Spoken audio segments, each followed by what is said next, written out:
Follow your passion. That's what they told us. Every teacher, every podcast, every so-called self-made millionaire on social media. But what they didn't tell us was what to do when the passion runs out, when the fire dies, when the dream starts to feel like work. That's the part nobody explains because it doesn't sell books or tickets. Hey everyone, welcome back to Action Expo, where we don't sell dreams, we break them down into steps. If you're new here, this channel is about one simple truth. Without action, motivation means nothing. Around here, we don't wait for the right time, we create it. So buckle up because today we're talking about something that's been misunderstood for decades. The battle between passion and consistency, and why one of them will fail you every single time. Let me tell you about Ben. He's not famous. He's not rich. He's just another American trying to make something out of nothing. Ben grew up in a quiet part of Ohio. One of those towns with more cornfields than job openings, more dreams than plans. He was the kind of kid who felt everything deeply. Music was his escape. He'd sit on his front porch with a cheap guitar, strumming until his fingers bled, imagining a future where he was on stage, where people sang along. Everyone told him he had talent. His mom said, "You're special, Ben. You just need to follow your passion." So that's exactly what he did. He skipped college, worked at a gas station, and wrote songs every night. He posted clips on TikTok, watched motivational reels from Gary Vee and Mel Robbins, and kept telling himself, one day it'll happen. But months turned into years. Views never came. The songs sounded the same. The excitement he once had started fading, replaced by doubt. And when the passion that once lit him up disappeared, he felt empty, like the world had lied to him. He thought passion was supposed to carry him, but passion is a spark, not a structure. One night, sitting in his small apartment, Ben scrolled past another viral quote, "Do what you love and you'll never work a day in your life." He laughed bitterly. "Really?" he muttered. "Because all I've done is work and worry." That's when his cousin, a truck driver, called him. "Man," his cousin said, "I don't love what I do, but I show up." And that's the difference. That line hit Ben harder than any motivational speech ever could, because it was real. It wasn't about hype. It was about habits. It wasn't about passion. It was about persistence. And that's where Ben's story really begins. Not when he dreamed, but when he decided to keep moving even when the dream stopped feeling good. The next morning, Ben woke up earlier than usual. No alarm, just that restless noise inside his head. That whisper that said, "You've been waiting for too long." He pulled out his guitar, not because he felt like it, but because he was tired of feeling like he had to feel something first. That day he practiced for 30 minutes. The next day the same. No new motivational playlist, no vision board, no energy drink promising success. Just a routine. It didn't feel magical. In fact, it felt mechanical, like showing up to a job you didn't love, but still doing it because something deep inside you told you it mattered. The first few weeks were rough. His friends didn't notice. His videos still barely hit 100 views. But something subtle was changing. His sound was cleaner, his timing sharper. The chords that used to fight his fingers started to flow like second nature. That's what consistency does. It's quiet, invisible, thankless, until one day it isn't. Ben started noticing how different people treated passion. His friends would say, "You're lucky, man, you found your thing." But he didn't feel lucky. He felt drained. Passion was what started his journey, but it wasn't what was keeping him there. What kept him was a promise to himself, and in a way, that was more powerful than passion. America sells passion like it's oxygen. Every TikTok guru tells you to find what lights your soul on fire. But here's the problem. Fire burns out. And when it does, most people quit, thinking it means they lost their purpose. The truth is, they just hit the part where passion was supposed to evolve into discipline, and they never made it past that bridge. Ben started reading more during his breaks.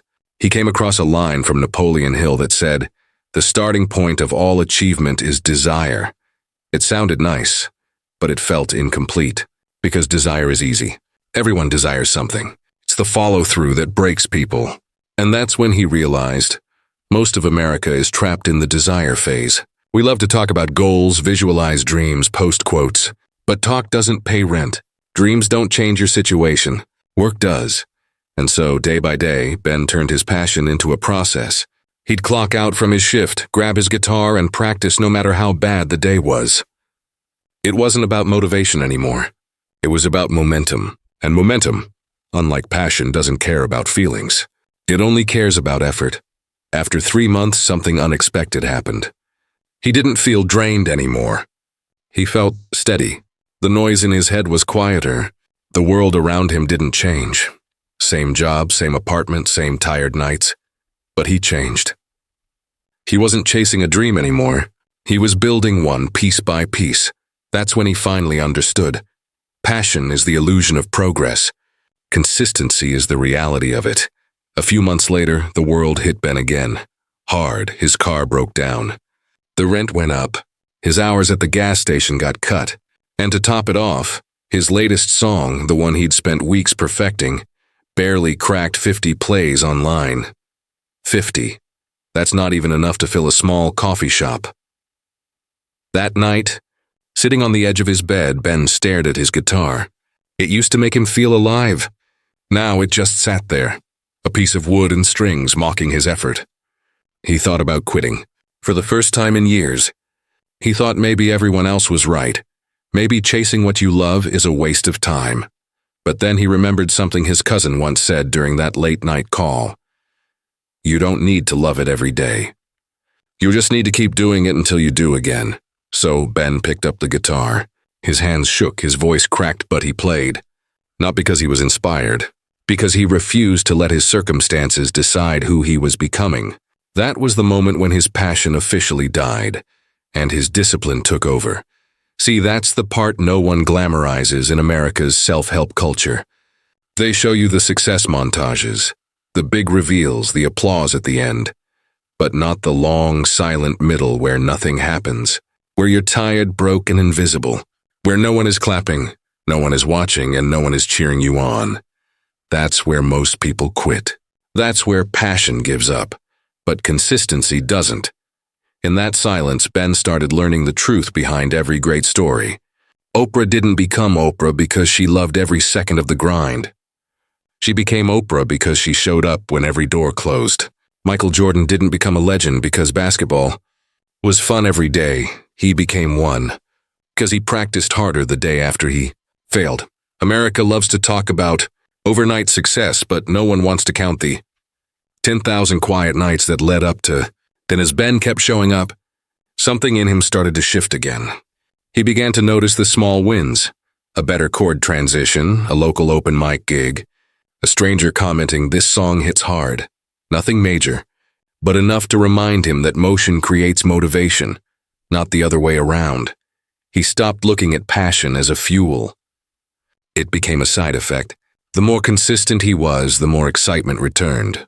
Slowly, the spark came back. Not from hype, but from habit. And that's the irony no one wants to admit. When you stop chasing passion and start chasing progress, passion finds you again. Because passion isn't the starting point, it's the result. Months rolled by, and Ben didn't blow up. No record deal, no viral moment. But something quieter, more powerful was happening. He was becoming reliable. To himself, every morning before work he played for 30 minutes. Every weekend he uploaded one new song. No matter how tired, no matter how few people listened. He wasn't waiting for inspiration anymore. He was building consistency.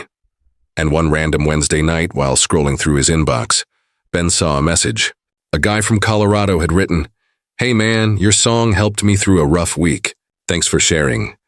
It wasn't fame, but it was impact, and that hit differently. For the first time, Ben realized maybe the point wasn't to feel inspired. Maybe it was to inspire others through persistence. That's when he saw it. The illusion that's been sold to every American dreamer since the first motivational tape hit the shelves. The illusion that emotion equals progress.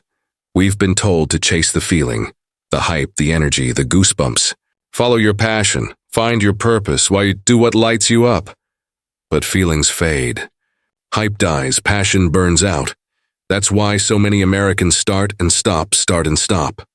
Because the second it doesn't feel good, they think they're on the wrong path. But the truth?